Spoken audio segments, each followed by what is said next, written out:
বিরতির পর স্বাগত। এখন খবর বিস্তারিত। চীন সফর শেষ করে মঙ্গোলিয়া পৌঁছেছেন ভারতের প্রধানমন্ত্রী নরেন্দ্র মোদী। রবিবার মঙ্গোলিয়ায় 14টি চুক্তি স্বাক্ষর করেছেন মোদী। ত্রিদেশীয় সফরে চীন সফর শেষ করে মঙ্গোলিয়ায় পৌঁছেছেন ভারতের প্রধানমন্ত্রী নরেন্দ্র মোদী। মোদী প্রথম ভারতীয় যিনি প্রধানমন্ত্রী হওয়ার পর মঙ্গোলিয়া সফরে গিয়েছেন। মঙ্গোলিয়ায় গন্দন ত্যাগচিলেন মনাস্ট্রি ঘুরে দেখলেন প্রধানমন্ত্রী নরেন্দ্র মোদী। রবিবার সেখানকার চিফ অ্যাবট হাম্বালামার হাতে একটি বোধি গাছের চারা উপহার হিসেবে তুলে দেন তিনি। সেখানেই ভগবান বুদ্ধের প্রতি উৎসর্গকৃত গির মন্দিরে যান তিনি। হাম্বালামা মোদীর হাত ধরে তাকে বজ্রাতারা মন্দিরে নিয়ে যান। সেখানে প্রণাম জানিয়ে ওই মন্দিরেরই পবিত্র গ্রন্থাগার ঘুরে দেখেন মোদী। জনরাইসাক মনাস্ট্রিও পরিদর্শন করেন মোদী। রবিবার মঙ্গোলিয়ায় 14টি চুক্তি স্বাক্ষর করেছেন মোদী। এর মধ্যে উল্লেখযোগ্য প্রতিরক্ষা, সাইবার নিরাপত্তা, কৃষি শক্তির পুনর্ব্যবহার ও স্বাস্থ্য বিষয়ক চুক্তি। রবিবার সেখানকার প্রধানমন্ত্রীর সঙ্গে বৈঠকের পর মঙ্গোলিয়ার সংসদেও ভাষণ দেন নরেন্দ্র মোদী। এরপর যৌথ সাংবাদিক বৈঠক করে তিনি ঘোষণা করেন, পরিকাঠামোগত উন্নয়ন ও আর্থিক বিকাশের স্বার্থে মঙ্গোলিয়াকে 100 কোটি মার্কিন ডলার ঋণ দেবে ভারত। নিরাপত্তাজনিত নানা ক্ষেত্রেও দুই দেশের মধ্যে পারস্পরিক সম্পর্ক আরও মজবুত করার কথা ঘোষণা করেছেন প্রধানমন্ত্রী Narendra Modi. I am pleased to announce that India will provide a line of credit of $1 billion to support expansion of Mongolia's economic capacity and infrastructure. Supporting development of human resources is the best way to secure our nation's development. We reiterated our commitment to continue our efforts in Mongolia. India will increase the high-tech training slots for Mongolia from 150 to 200. We will also establish an India-Mongolia joint school. Modi তার এদিনের বক্তৃতায় আরও বলেন, Asia Pacific এলাকার ভবিষ্যৎ উন্নয়নের জন্য ভারত মঙ্গোলিয়ার একে অপরের সঙ্গে হাতে হাত মিলিয়ে চলা উচিত। তিনি আরও বলেন, মঙ্গোলিয়ার তরফে ভারতকে তৃতীয় প্রতিবেশী রাষ্ট্রের আখ্যা দেওয়া হয়েছে, তাই তাদের উন্নয়নের সাহায্যে সবসময় পাশে থাকবে Bharat. Trade and investment relations are modest. We recognize that there are physical limitations, but we agreed that economic growth in our two countries is opening up new opportunities, which is based on our friendship, shared spiritual heritage, and democratic values. I keenly look forward to the rest of my stay in Mongolia. Bureau report, খবর ত্রিপুরা। ফের এক আত্মঘাতী বিস্ফোরণে কেঁপে উঠল কাবুলের আন্তর্জাতিক বিমানবন্দর। বিস্ফোরণে মৃত্যু হয়েছে 3 জনের, আহত আনুমানিক 20 জন। এখন অবধি এই বিস্ফোরণের দায় স্বীকার করেনি কোনো জঙ্গি গোষ্ঠী। ফের এক আত্মঘাতী বিস্ফোরণে সকালের ব্যস্ত সময় কেঁপে উঠল কাবুলের আন্তর্জাতিক বিমানবন্দর। কাবুল বিমানবন্দরের অদূরেই এক বিস্ফোরক বোঝাই গাড়ি দাঁড়িয়েছিল। সেখান থেকে বিস্ফোরণটি ঘটে। ঘটনায় 3 জনের মৃত্যুর খবর পাওয়া গেছে। 20 জনের মতো আহত হওয়ার আশঙ্কাও করা হয়েছে। এই বিস্ফোরণে 3টি গাড়িরও মারাত্মক ক্ষতি হয়েছে। সন্ত্রাসবাদীদের লক্ষ্যই ছিল বিমানবন্দরের বাইরে দাঁড়িয়ে থাকা ইউরোপীয় ইউনিয়নের একটি গাড়ি। বিস্ফোরণটি ঘটে বিমানবন্দরের ঢোকার মুখে ঠিক চেকিং কাউন্টারের সামনে। ওই জায়গা দিয়েই বিমানবন্দরে ঢোকা যায়। এখনও অবধি এই বিস্ফোরণের দায় কোনো জঙ্গি গোষ্ঠী স্বীকার করেননি। এর আগে এই সপ্তাহের মাঝামাঝি কাবুলের এক গেস্ট হাউসে আক্রমণ চালানো হয়। সেই হামলায় মোট 14 জনের মৃত্যু হয়েছিল। তার মধ্যে 4 জন ভারতীয় ও 5 জন বিদেশি ছিল। ব্যুরো রিপোর্ট, খবর ত্রিপুরা। 2 মাস ধরে সমুদ্রে ভাসতে থাকা হাজারখানেক রোহিঙ্গা শরণার্থীর জন্য এবার এগিয়ে আসছেন মালয়েশিয়া। এই বিষয়ে মায়ানমার সরকারের সঙ্গে কথা বলতে চান মালয়েশিয়ার প্রধানমন্ত্রী। কি হবে রোহিঙ্গা শরণার্থীদের? উত্তরটা সরাসরি দিতে চাইছিল না কোনো দেশই। জল নেই, খাবার নেই। এই অবস্থায় সমুদ্রে ভাসতে থাকা হাজারখানেক শরণার্থীর জন্য এবার এগিয়ে আসছে মালয়েশিয়া। মায়ানমার সরকারের সঙ্গে কথা বলতে চান মালয়েশিয়ার প্রধানমন্ত্রী। 2 মাস ধরে সমুদ্রের বুকে, খাবার শেষ, জল নেই, খিদে তেষ্টায় ছটফট করছে মানুষগুলো। সপ্তাহ 2 আগে জাহাজ ছেড়ে চলে গিয়েছে নাবিক ও ক্যাপ্টেনও। ফলে বেঁচে থাকার কার্যত কোনো উপকরণই নেই হাজারখানেক রোহিঙ্গা শরণার্থীদের কাছে। তাহলে কি হবে ওদের? মায়ানমার থেকে বিতাড়িত, কিন্তু তাদের দেশে ঢুকতে দিতে নারাজ ইন্দোনেশিয়া, মালয়েশিয়া, থাইল্যান্ডের মতো প্রতিবেশী দেশগুলো। মানবাধিকার সংগঠনগুলি বলছে, অসহায় মানুষগুলিকে নিয়ে ছিনিমিনি খেলছে ওই দেশগুলো। খোঁচাটা গায়ে লাগার সঙ্গে সঙ্গেই হেলিকপ্টারে ভেসেলগুলিতে ত্রাণ পৌঁছে দিতে শুরু করেছে কয়েকটি দেশ। কিন্তু এটাই কি স্থায়ী সমাধান? রোগ ব্যাধি বাসা বেঁধেছে ভেসেলগুলিতে, অনেকে মারাও গিয়েছেন, সৎকার করা সম্ভব হয়নি, মৃত পরিজনদের সমুদ্রেই ফেলে দিতে হয়েছে। এই পরিস্থিতিতে আর চুপ করে বসে থাকেনি শরণার্থীদের জন্য রাষ্ট্রসংঘের দূতাবাস। মানবাধিকারের দিকে তাকিয়ে শরণার্থীদের দ্রুত স্থলভূমিতে ফেরানোর উদ্যোগ নেওয়ার আহ্বান জানিয়েছে তারা। তারপরেই মায়ানমার সরকারের সঙ্গে কথা বলতে আগ্রহী হয়েছেন মালয়েশিয়ার প্রধানমন্ত্রী। তবে এতে কি তীর খুঁজে পাবেন রোহিঙ্গা শরণার্থীরা? ব্যুরো রিপোর্ট, খবর ত্রিপুরা।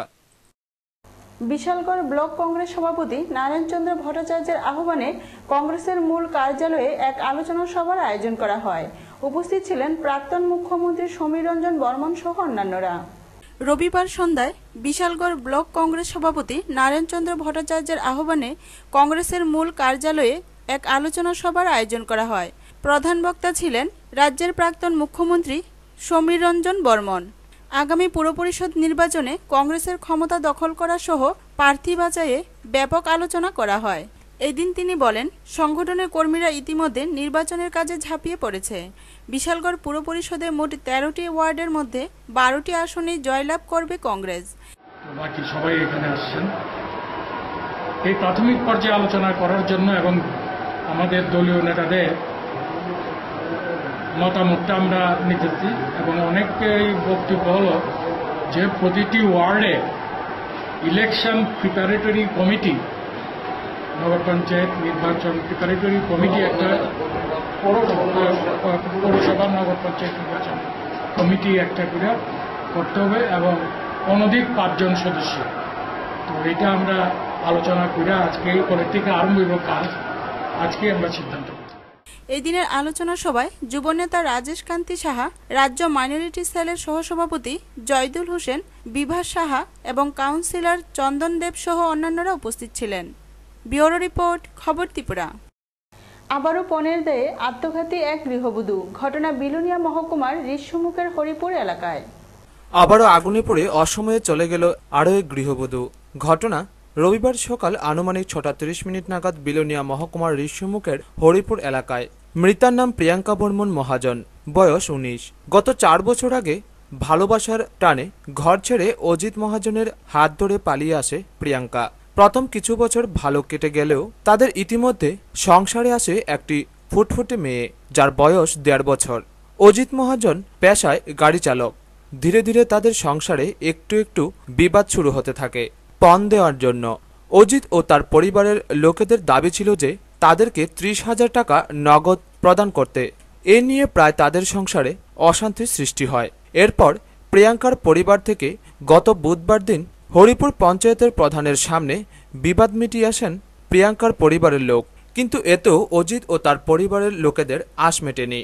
আবারও শুরু হয় অত্যাচার টাকা আনার জন্য।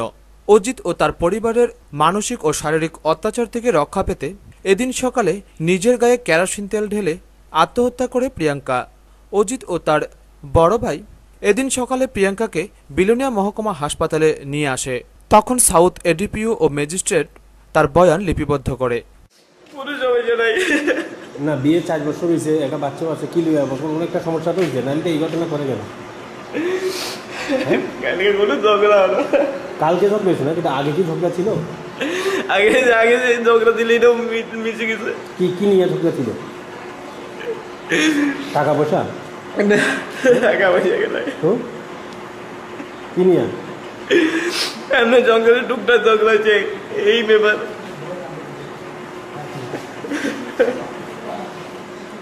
আজকে সকালবেলায় কি মানে আজকে সকালবেলা তুমি কইছিলা? আমি এখানে জগৎপুর পর্যন্ত আছি। আমি সাইকেলে আমি ছোটাছুটি বাটন গাড়ি চালাই। কার বাট্টা? জীবন ভাইয়া। হ্যাঁ, তারপর আমি চলে যাই, আমার ফোন করে খাওয়া এবার তাই আগুন লাগা দিচ্ছে, নিজে দিচ্ছে আগুন লাগাই দিচ্ছে। কালকেও কিছু হয়েছে না, কিছু না হলে আগুন লাগাইতে পারেনি, কোনো একটা ঘটনা তো হয়েছে। আমি মোবাইলটা লইয়া আছি, তাই লেগে মোবাইল নিয়ে আইছে। বারে মোবাইলটা আমি আমার ওখানে দুটোটা বিলোনিয়া হসপিটালে অ্যাডমিটেড মানে ভর্তি হয়। অ্যাকর্ডিংলি হসপিটাল থেকে আমাদের জানানো হয়, আমরা এটা যা ফর্মালিটি আছে, লিগাল ফর্মালিটি সব কিছু করা হয়। পরবর্তী সময় ডিসিস্ট মানে বার্ন ইনজুরি যে মহিলা, ওনার বাবা কমপ্লেন করেছেন। তো সেই কমপ্লেনের ইনগ্রিডিয়েন্ট অনুসারে আমরা কেস রেজিস্টার। কমপ্লেনটা কি স্বামীর বিরুদ্ধে? কতজনের বিরুদ্ধে? স্বামীটার বাড়ি তো বাপের বাড়ি উদয়পুর, চন্দ্রপুর, আর এখানে স্বামীর বাড়ি হরিপুর, ঋষিমুখ পোস্ট। ব্যুরো রিপোর্ট, খবর ত্রিপুরা। রাজ্যে উপজাতি স্বশাসিত জেলা পরিষদের সদ্য সমাপ্ত নির্বাচনে বামেদের বিপুল জয়ে উচ্ছ্বাসিত বাম কর্মী সমর্থকরা। আর এই উচ্ছ্বাস নিয়ে 22 কাঠালিয়া মির্জা রাজাপুর কেন্দ্রের ইন্দুরিয়া গ্রামে এক বিজয় মিছিল সংগঠিত করল বাম কর্মী সমর্থকরা। মিছিলে উপস্থিত ছিলেন সিপিএম সোনামুড়া মহকুমা কমিটির সদস্য আব্দুল করিম সহ অন্যান্য নেতৃত্বরা। রাজ্যের সদ্য সমাপ্ত উপজাতি স্বশাসিত জেলা পরিষদ নির্বাচনে 28টি আসনের 28টিতেই বিপুল জয় পেয়েছে শাসক দল বামফ্রন্ট। ঐতিহাসিক এই জয়ের পর রাজ্যের পাহাড়গুলিতে এখন চলছে বিজয় উল্লাসের পালা। এমনই একটি বিজয় মিছিল সংগঠিত হয় রবিবার 22 কাঠালিয়া মির্জা রাজাপুর কেন্দ্রের ইন্দুরিয়া গ্রামে। রাজ্যের মুখ্যমন্ত্রী মানিক সরকারের নির্বাচনী ক্ষেত্রের অন্তর্গত ইন্দুরিয়া গ্রামের কাইচাখোলা, নোয়াবাড়ি এবং দমদমায় এই 3টি উপজাতি পাড়ায় বিজয় মিছিল সংগঠিত করে সিপিএম নেতাকর্মী সমর্থকরা। 22 কাঠালিয়া মির্জা রাজাপুর কেন্দ্রের বাম প্রার্থী পরীক্ষিত মোড়া সিং বিপুল ভোটে জয়ী হয়েছিলেন। আর এই জয়ের আনন্দে ব্যান্ডের তালে তালে লাল নীল আবিরের খেলায় এবং লাল পতাকা হাতে নিয়ে এই বিজয় মিছিলে পা মেলান যুবক, বৃদ্ধ, পুরুষ, মহিলা সকল অংশের মানুষ। এদিনের বিজয় মিছিলে ছিলেন সিপিএম সোনামুড়া মহকুমা কমিটির সদস্য আব্দুল করিম, ধনপুর অঞ্চল সম্পাদক বাবুল দেবনাথ সহ অন্যান্য অঞ্চল নেতৃত্বরা। মিছিল শেষে সিপিএম সোনামুড়া মহকুমা কমিটির সদস্য আব্দুল করিম জানান, বামফ্রন্টের উন্নয়নের ধারা অব্যাহত রাখতে এডিসিতে এই বিপুল জয় এক বিরাট ভূমিকা নেবে। আমরা মনে করি এই যে সপ্তম যে এডিসি নির্বাচনে আমাদের 22 কাঠালিয়া মির্জা রাজাপুর যে কেন্দ্র, এই কেন্দ্রের আমাদের বামফ্রন্টের প্রার্থী ছিল কমরেড পরীক্ষিত মুরা সিং। এই কেন্দ্রে প্রার্থী হওয়ার পরে বামফ্রন্টের পক্ষ থেকে আমরা এই যে কাইচাগলা যে বুথ, এই বুথের মধ্যে প্রায় 409টা ভোট আছে। এই 409টা ভোটারের বাড়ি বাড়ি আমাদের কর্মী সমর্থক যারা ছিল সবাই ব্যাপকভাবে প্রচার করেছে। আমাদের প্রচারের মধ্যে একটাই ছিল, আমাদের এই রাজ্যের যে শান্তি, সম্প্রীতি এবং উন্নয়ন, এই উন্নয়নের ধারাকে যাতে আমরা অব্যাহত রাখতে পারি।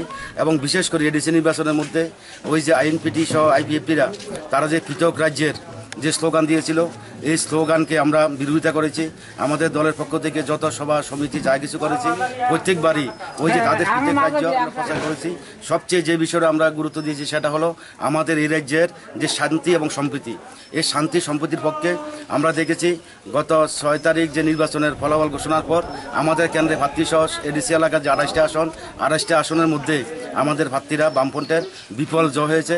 এই জয়ের ফলে আমরা মনে করি আমাদের এই যে বামফ্রন্ট আমাদের আরও দায়িত্ব এবং কর্তব্য আরও বাড়িয়ে দিয়েছে। আমরা চাইছি এই যে শান্তি সম্প্রীতি তার পক্ষে মানুষ রায় দিয়েছে, এটাই আমাদের বিশ্বাস এবং আশা। পার্টির ধনপুর অঞ্চল সম্পাদক জানান, এই নির্বাচনে আমাদের এই ধনপুর অঞ্চল এলাকার এই কাচ্চাখোলা বুথে আমাদের টোটাল 409 ভোট।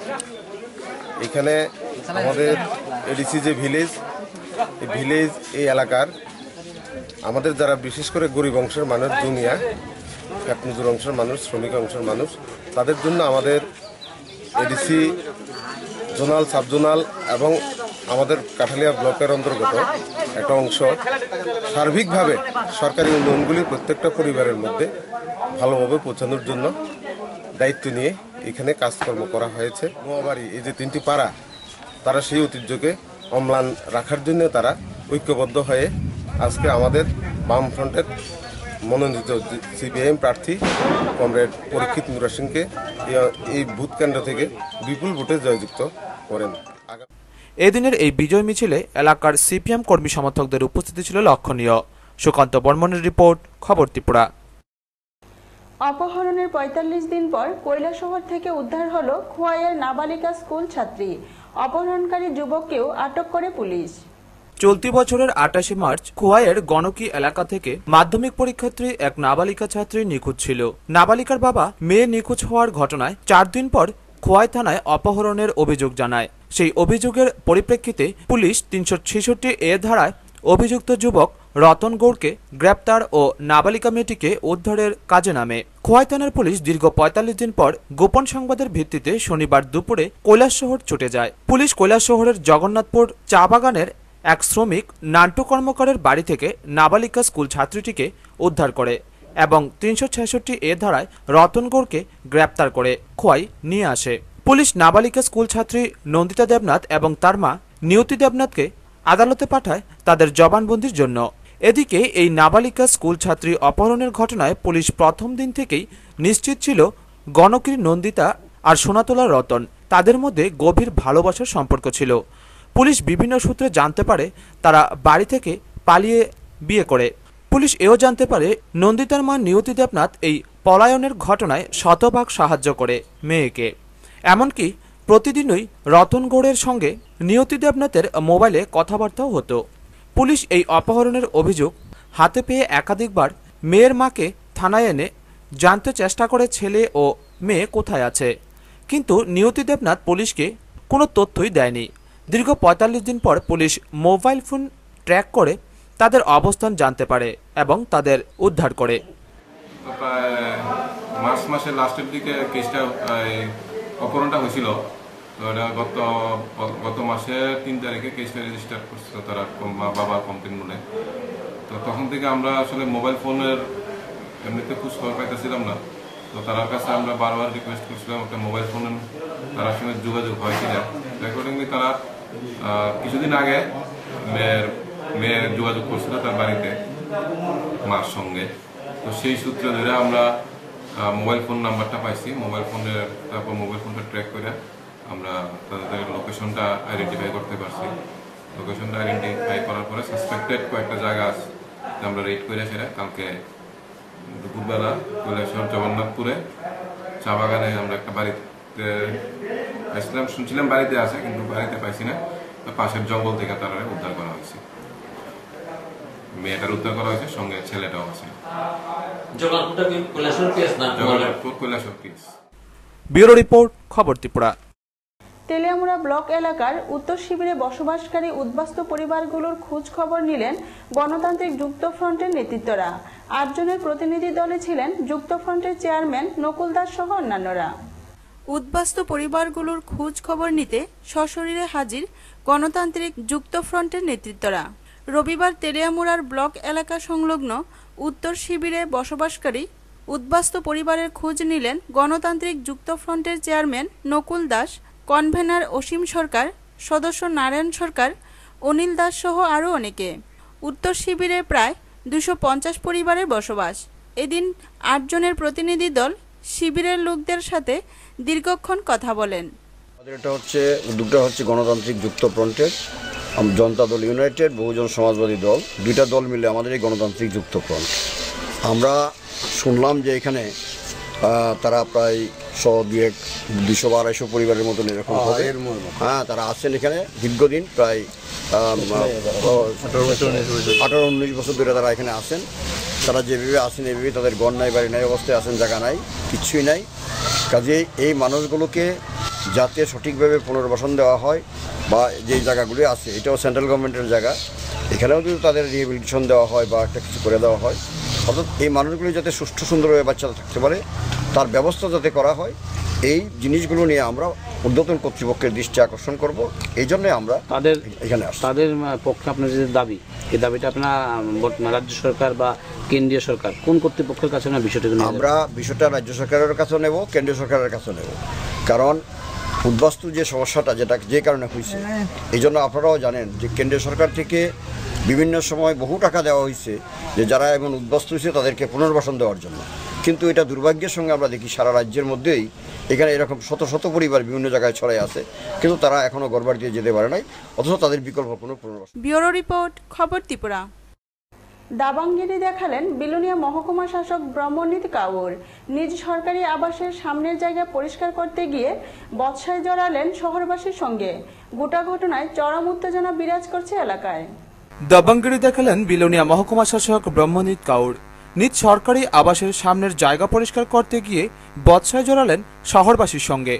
ঘটনার বিবরণে প্রকাশ, শনিবার রাত প্রায় ৮:৩০ নাগাদ হঠাৎই সন্ধ্যা সফর শেষে নিজ সরকারি বাসভবনে পৌঁছান বিলোনিয়ার মহকুমা শাসক ব্রহ্মনীত কাউর।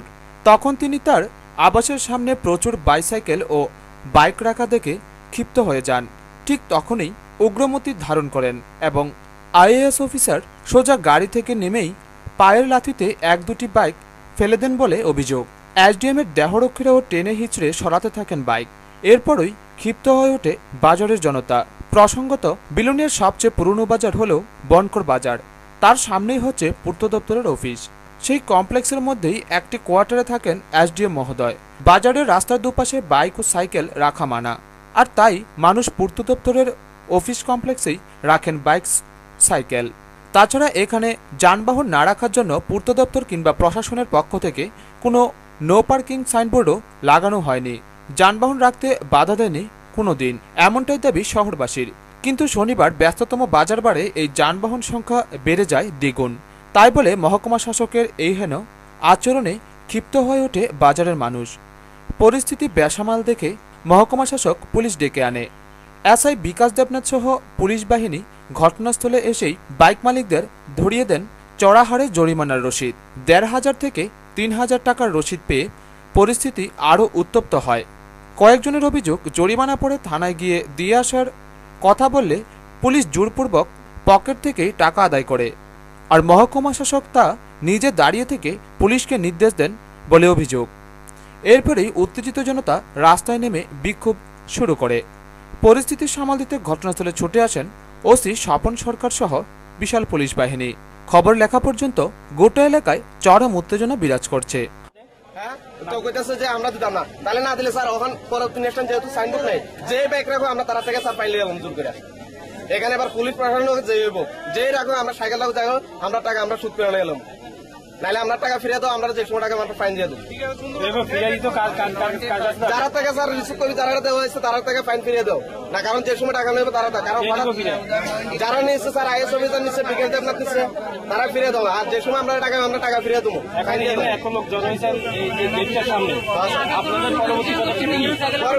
আমরা টাকা ফিরিয়ে দেবো, নাহলে স্যার আমরা এখানে বিক্ষোভ করে স্যার, কারণ নাহলে আমরা টাকা ফিরিয়ে দেবো, আমরা যে সময় টাকা ফাইন দিয়ে দেবো। ঘটনা আপনার এখানে যে পিডব্লিউডি কমপ্লেক্স আছে, সেখানে কিছু বাইক সেখানে রাখা ছিল। আমাদের মাননীয় এসডিএম মহোদয় সেখানে কমপ্লেন করেছেন, যেটা রংপুর পার্ক হয়েছে। যথারীতি উনি আইনানুগ ব্যবস্থা নিয়েছেন। কিছু কিছু লোকের কমপ্লেন যে টাকাটা বেশি কাটা হয়েছে, এটা আমরা দেখছি কি হয়েছে, এটা আমরা দেখছি না। এখানে তো কোনো আপনার নো এন্ট্রি বা নো পার্কিং এমন কোনো কিছু লেখা নেই। এখানে তো এই পিডব্লিউডির মাঠটাতে বহু বছর থেকেই এখানে সাইকেল পার্কিং হয়, মোটরসাইকেল পার্কিং হয়। হঠাৎ করে আজকে এই ধরনের ইনিশিয়েটিভ, আমি যেটা বলছি, আমরা সবার দিকে দেখতে হবে। নো পার্কিং লেখা নেই ঠিক কথা, কিন্তু আমরা যখন বাইকগুলি রাখে, যারা বাইকগুলি রাখে এদেরও ভাবা উচিত যাতে একটু ডিসিপ্লিন হইতে রাখে, সুন্দরভাবে রাখে। কিন্তু এখানে যেটা ম্যাডামের যেটা অভিযোগ, যে বাইকগুলি ওনার গাড়ির রাস্তাটাই বন্ধ ছিল, একটু সাইড করে রাখতে পারতো, বিশাল বড় জায়গা ছিল, একটু সাইড করে যার যার রাস্তা যদি সে সঠিকভাবে করে তাহলে এই ধরনের ঘটনা আমার মনে হয় হতো না আর কি। তো এই জন্য আমি বলবো আপনাদের মাধ্যমে, যারাই বাইক রাখুক, যে জায়গাতে রাখুক, একটু ডিসিপ্লিন হতে রাখতে হবে। যদিও মিডিয়ার আগমনে এসডিএম সোজা নিজ আবাসে চলে যাওয়ায় কোনো প্রতিক্রিয়া পাওয়া যায়নি। ঘটনার পর এক মহিলা আইএএস এর এই আচরণকে হিন্দি ছায়াছবির দাবাঙ্গিরির সাথেই তুলনা করেছেন শুভবুদ্ধি সম্পূর্ণ মানুষও। ব্যুরো রিপোর্ট, খবর ত্রিপুরা। কাঠালিয়া এগ্রি সেক্টর এলাকায় চলতি বোরো ধানের ফসল ভালো হয়েছে। কৃষকদের অভিমত, প্রতি কানিতে 32 থেকে 33 মণ ধান হয়েছে এবছর, তাতে খুশি কৃষকরা। কাঠালিয়া এগ্রি সেক্টর এলাকায় চলতি বোরো ধানের ফসল ভালো হয়েছে। কৃষকদের দাবি, আমন ফসল ভালো করার জন্য যেন দপ্তরের কৃষিকর্মীরা সব রকম সহযোগিতা করেন। বাঁশপুকুর, যাত্রাপুর, নির্ভয়পুর ও দক্ষিণ পাহাড়পুর গ্রাম পঞ্চায়েত এলাকায় 620 জন চাষি চলতি মরশুমে এবছর কৃষি দপ্তরের সহযোগিতায় এসআরআই পদ্ধতিতে নবীন হাইব্রিড, পিএইচবি 71 এবং রাজলক্ষ্মী সহ 4 রকমের বোরো চাষ করেছে। তবে উচ্চ ফলন হয়েছে হাইব্রিড ও নবীন ধানের। বাঁশপুকুর সেতুমিয়া আব্দুল কাসেম জানান, প্রতিকানিতে 32 থেকে 33 মণ ধান হয়েছে এবছর। তবে বাংলাদেশ থেকে কিছু বীজ সংগ্রহ করে যে সকল চাষি বোরো ধানের চাষ করেছে, ফলন তেমনটা ভালো হয়নি। এদিকে বাঁশপুকুর স্টোরের দায়িত্বপ্রাপ্ত কৃষিকর্মী রামকৃষ্ণ দাস জানান, দপ্তর থেকে যে সমস্ত মালামাল কৃষকের জন্য বরাদ্দ হয় তা সঠিকভাবে কাজে লাগানোর জন্য মাঠে গিয়ে পরামর্শ দিয়ে থাকে। মাঝে মাঝে কৃষকদের নিয়ে প্রশিক্ষণের ব্যবস্থা হয়। চেষ্টা করি তাদের কাছে পৌঁছে দেওয়ার, আগামী দিনে কৃষকের পাশে থাকার চেষ্টা করব। বিশেষ করে আমি কৃষকের বিভিন্ন জায়গার মধ্যে যেভাবে রূপক এটা কিন্তু আমাদের বাসটুকু এটা একবারে কম, কারণ আমি কৃষকদের নিয়ে একটা পাঠশালা করছি, কৃষক পাঠশালা।